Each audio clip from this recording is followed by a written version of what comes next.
In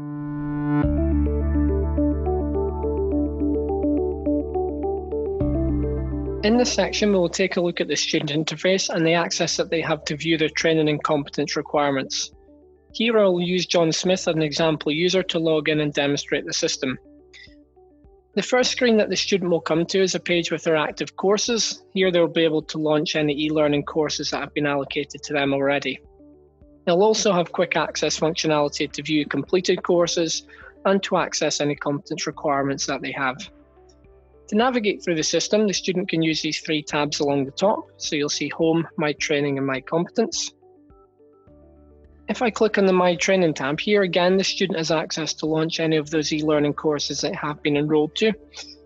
They also have access to view any completed courses and access certificates that are assigned to those courses, and they can review any training that has been completed before. There's also the Training Requirements tab, so if the user has been allocated to a training role, they'll get visibility of those requirements here.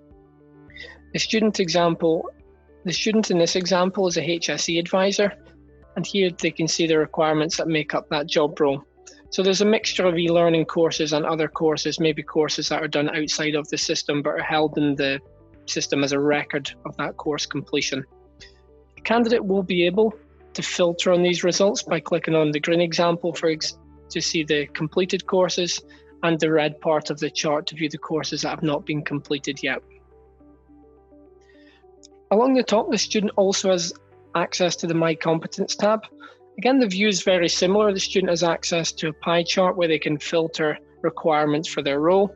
In this example, the HSE advisor competence role has been added. The student can also get an additional filter for any in-progress requirements that they have sent to assessors, so they can view the details and the progress on that. You can also see the ones that aren't complete. Towards the bottom, they'll see a breakdown of the requirements on that job role. They'll be able to access the individual levels in order to make progress towards their competence profile.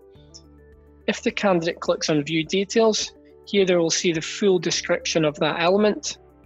Here we have the core expectation, the behaviour and the knowledge and understanding, along with the level descriptions. Towards the bottom, it will show the candidate what the required level is for them on this specific role, competence.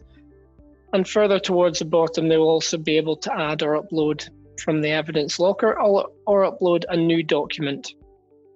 To upload a new document, it's very easy for the user. They can select the file on their computer, select when that was generated, and select what type of evidence that's going to be. They then click Save. They get this option to save the evidence in the evidence locker for using later.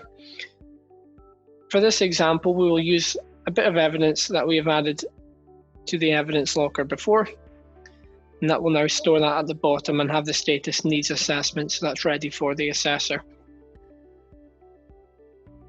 Towards the top, the candidate does have access to any support material documents that are added to help this user on the profile. They also have access to the comments section where they can have a back and forward conversation with the assessor if they've got any questions or require further information. And at the very top, they've got access to Apply for Assessment. Here they can add a relevant summary to the evidence that they have submitted that will go directly to the assessor so that they can see the comments.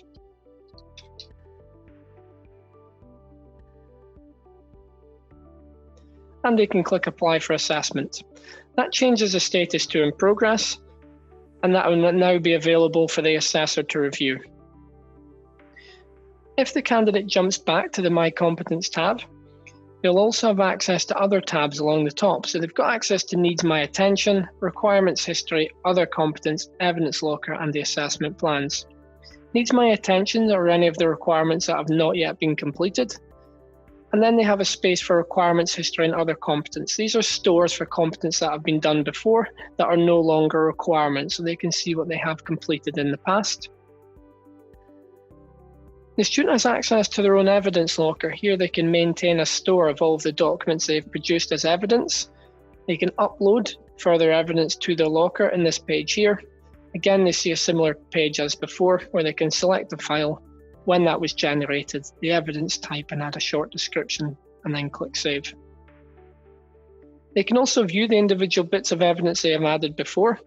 And the candidate here will be able to actually use this evidence in multiple competencies. So if they're looking to add this specific bit of evidence to different requirements, you can select those and click Save. That will add that bit of evidence to those competencies for them. Finally, the student has access to the assessment planning. The assessor's responsibility is to create the plan on behalf of the user. Any plan that has been created by the assessor will be visible here. The student can view that plan and see what requirements have been added and what requirements the assessor wants the student to focus on. They'll see the full description when they expand the requirements here.